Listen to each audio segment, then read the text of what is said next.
C'est l'heure du journal de l'Afrique. Soyez les bienvenus sur France 24. À la une ce soir, 3 jours de deuil national après ce drame en Guinée. Un mouvement de foule lors d'un match de football a fait au moins 56 morts parmi les supporters.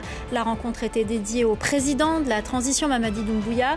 L'opposition accuse le pouvoir d'être directement responsable. Nous serons à Conakry dans ce journal.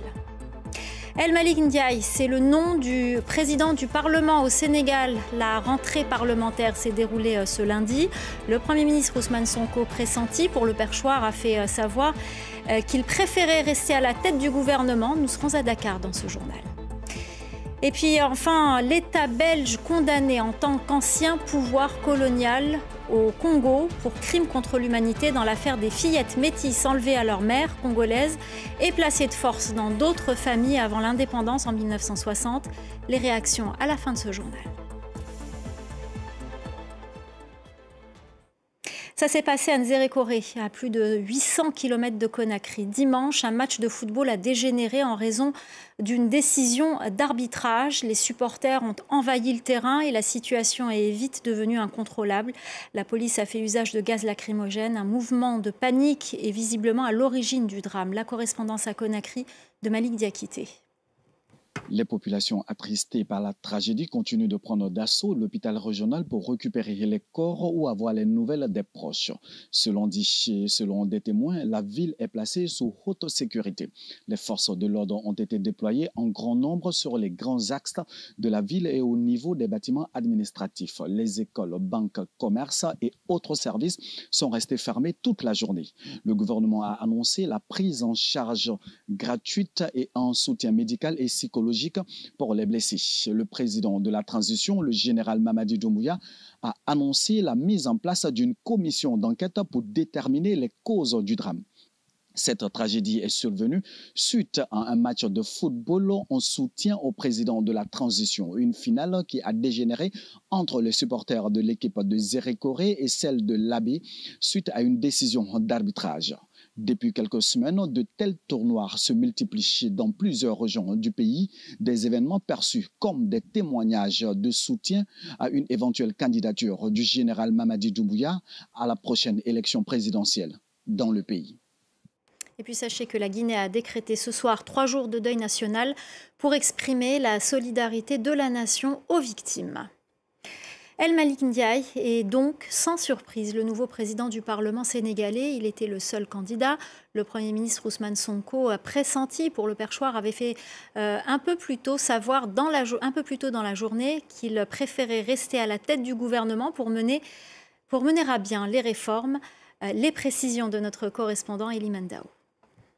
C'est désormais officiel, El Malick Ndiaye est le nouveau président de l'Assemblée nationale. Avant le début du vote, il a d'ailleurs présenté sa lettre de démission car il occupait le poste de ministre des Transports dans le gouvernement El Malick Ndiaye, un cadre du PASTEF, le parti au pouvoir, et ainsi la deuxième personnalité de l'État. Je vous propose d'écouter les réactions après ce vote. Je suis très content, satisfait du choix des députés. Parce que El Malick Ndiaye, c'est un monsieur qu'on a connu dès le début du projet PASTEF. Donc nous pensons qu'il va être à la hauteur de la tâche. Évidemment, il peut diriger cette assemblée. Ça, on est vraiment sûr et certain. Nos principaux défis en premier lieu, c'est la rupture. La rupture totale avec l'ancien régime.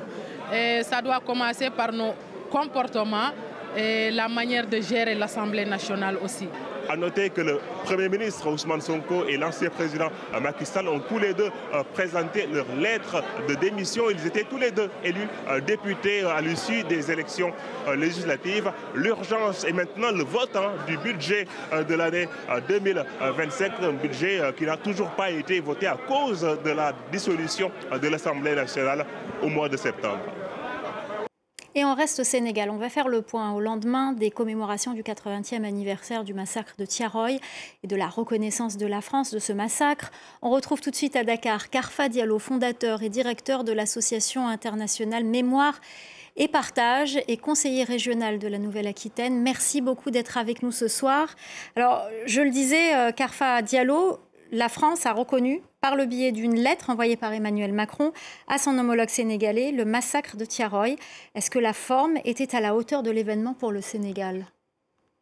Il faut dire que depuis quelques jours, le Sénégal est dans une ferveur exceptionnelle, une ferveur jamais vue, une ferveur autour d'un travail de mémoire, d'un travail de réparation. C'est vrai que les médias ont fait part de cette lettre présentée comme étant une lettre de reconnaissance du massacre de Thiaroye, une lettre d'Emmanuel Macron. Je dois dire que j'ai été très surpris par la forme que le président français a pris pour, semble-t-il, reconnaître le massacre de plusieurs dizaines de tirailleurs africains, donc le 1er décembre 1944. Il me semble que pour un événement de cette ampleur, notamment parce que le Sénégal a mobilisé, nous avions hier ici plusieurs chefs d'État africains, des délégations qui venaient de partout, il me semble qu'un tel massacre, son importance, sa documentation aujourd'hui par des historiens, aurait nécessité véritablement que le président Emmanuel Macron non seulement se déplace, mais communique par lui-même, parce que pour nous, il est hors de question que des dizaines de tirailleurs africains aient été massacrés et ne soient reconnus que par une lettre dont le président sénégalais s'est fait le porte-parole. Donc c'est un grand regret. Nous sommes nombreux à effectivement penser que le président Emmanuel Macron est passé à côté de l'enjeu véritablement de vérité, mais aussi de justice autour de cette histoire, ce drame emblématique de l'histoire coloniale française. Alors une reconnaissance qui intervient alors qu'en juillet dernier, l'État français déclarait mort pour la France 6 soldats parmi les tirailleurs fusillés par leurs propres officiers français. Pourquoi cette première étape avant la reconnaissance ? Eh bien, parce que nous sommes là, en l'occurrence, dans une tentative de bricolage. À chaque fois que l'État français essaie de briser le silence historique auquel elle a tenu la mémoire de ceux qu'elle a anciennement colonisés, eh bien, se révèle finalement l'ambiguïté de ce rapport-là. C'est vrai qu'au mois de juillet, vous l'avez dit, l'État français a annoncé, déclaré mort pour la France 6 parmi les tirailleurs donc, qui ont été tués le 1er décembre 1944. Un choix d'ailleurs d'un nombre de tirailleurs dont nous ne savons pas véritablement les raisons ou les causes, mais cet acte-là était important. Ça, c'est un acte effectivement qui vient faire une brèche dans le mensonge d'État que la France a maintenu pendant 80 ans. Cette brèche, il faudrait l'ouvrir davantage et notamment ce 1er décembre aurait dû être l'occasion pour le président français non seulement de reconnaître par lui-même en venant à Dakar en disant de façon haute et forte que ce crime a été commis au nom de la France et que la France est prête à réparer, mais encore moins, effectivement, l'État français a été absent. Et donc, quelque part, nous avons la crainte d'un rendez-vous de nouveau manqué, un rendez-vous manqué alors qu'il me semble qu'aujourd'hui, toutes les conditions sont réunies pour que véritablement vérité soit faite, lumière soit faite, mais aussi justice pour les descendants que nous sommes. Alors justement, qu'est-ce que cette reconnaissance va changer pour les familles des victimes ? Y aura-t-il indemnisation ? Alors, c'est cela tout l'enjeu, chère Myriam, de cette histoire-là, puisque vous le savez, depuis maintenant quelques mois, nous travaillons à mobiliser la société française justement pour sortir de ce domaine présidentiel qui permet finalement au président Emmanuel Macron de faire ce qu'il veut. Nous avons mobilisé aujourd'hui plus de 130 parlementaires français. On a plus de 3000 personnes aujourd'hui qui ont signé une pétition demandant l'installation d'une commission d'enquête parlementaire. D'ailleurs, cette résolution a été déposée exactement le 30 novembre sur le bureau de l'Assemblée nationale. Aujourd'hui, c'est 150 députés français qui le défendent. Eh bien, pour nous, c'est cela qui est important parce que finalement, les 6 tirailleurs qui ont été décidés ont été décidés de façon totalement arbitraire. Le fait que la société française, par l'intermédiaire de l'Assemblée nationale et des moyens de contrôle de cette Assemblée, ça permettrait véritablement d'aller plus loin, c'est-à-dire de déterminer exactement le nombre de victimes, de mettre en place un procès en révision pour ceux qui ont été condamnés et effectivement d'aller vers un processus d'indemnisation. On a par exemple des descendants comme celui de Habibou qui lui a été condamné donc lors du procès de 1945 qui demande justice. Il y a aussi la famille de Mbap Senghor qui lui a été tué. Donc oui, il faut aujourd'hui aller vers ces indemnisations. Il faut faire justice. La France ne peut pas se contenter de déclarations. Le déclaratif, ça suffit. Il faut des actes et des mesures. Et c'est cela que nous attendons du chef de l'État français et de l'État français. Alors justement, le ministre français des Affaires étrangères s'était déplacé, vous l'avez dit, pour les commémorations. Y a-t-il eu des annonces concrètes ? Écoutez, je dois avouer que j'étais très surpris, voire très déçu par le discours du ministre des Affaires étrangères. Il me semble que c'est un discours qui n'était absolument pas à la hauteur. Alors, quelque part, je me suis dit peut-être que le ministre des Affaires étrangères, une fois à Dakar, lorsqu'il se rendra compte de cette ferveur, pourrait un peu corriger l'acte manqué d'Emmanuel Macron, qui a préféré envoyer une lettre. Mais je dois avouer ma déception. Aucune mesure n'a été annoncée par Jean-Noël Barrot au nom de la France.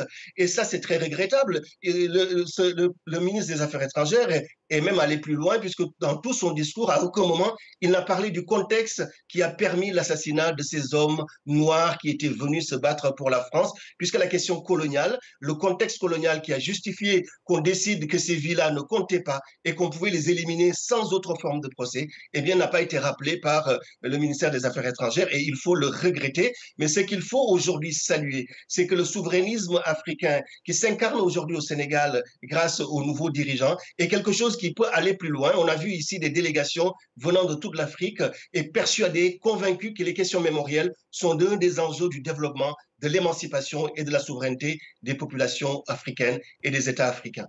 Merci beaucoup, Karfa Diallo, fondateur et directeur de l'Association internationale Mémoire et Partage, conseiller régional de la Nouvelle-Aquitaine. Et j'avais oublié de le dire, descendant de tirailleurs sénégalais. Merci infiniment d'avoir répondu à nos questions.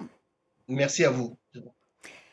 Dans le reste de l'actualité, en bref et en images, cette opération d'envergure de l'armée malienne à Tinzaouaten, un responsable et plusieurs membres d'une coalition indépendantiste du Nord constituée la veille, le Front de libération de l'Azawad, ont été tués. Les autorités maliennes parlent de 8 hommes au total. L'information a été confirmée par les rebelles. Le président américain Joe Biden est à Luanda, en Angola. Il s'agit de la première et seule visite de son mandat sur le continent africain à 50 jours de l'investiture de Donald Trump. Ce voyage de 2 jours a pour but d'affirmer les ambitions des États-Unis en Afrique face aux investissements géants de la Chine. Et puis l'Afrique du Sud a pris dimanche la présidence du G20 pour l'année 2025. Objectif, défendre les intérêts du continent africain. Le contexte dans lequel Pretoria prend les rênes du G20 est particulièrement difficile en raison des guerres commerciales et des tensions diplomatiques. C'est une décision historique. L'État belge est reconnu coupable de crimes contre l'humanité. 5 femmes métisses ont réussi à faire reconnaître qu'elles ont été victimes d'enlèvements forcés par l'État belge à l'époque où le Congo était une colonie belge. Elles ont gagné leur procès en appel. Noémie Roche avec les images de notre correspondante en Belgique, Alix Le Bourdon. 3 ans après avoir été déboutées en première instance, c'est une immense victoire pour les plaignantes. Je suis aux anges. On a gagné, on a gagné. Pourquoi? Notre dignité. On était quand même des enfants d'un père et d'une mère qui ne nous a pas abandonnés, pas du tout. Née entre 1945 et 1950 de la relation d'un homme blanc avec une femme noire dans l'ex-colonie belge de la République démocratique du Congo, les plaignantes avaient été arrachées de force à leur mère congolaise à l'âge de 2 ou 3 ans, comme des milliers d'autres enfants métis. Placées dans des institutions religieuses, elles ont été victimes de cette politique ségrégationniste et de mauvais traitements. Un préjudice aujourd'hui reconnu par la Cour d'appel de Bruxelles qui condamne l'État belge à indemniser les 5 plaignantes. C'est la reconnaissance par la justice, par la Cour d'appel, des crimes qui ont été commis par l'État belge durant la colonisation à l'égard des enfants métis. La Cour considère qu'il s'agit d'un crime contre l'humanité. Un jugement historique pour ce premier procès en Belgique qui aura permis de mettre en lumière le sort réservé aux métis nés dans les anciennes colonies belges. Voilà, c'est la fin du Journal de l'Afrique. Tout de suite, l'actu 360 avec Cécile Galuccio.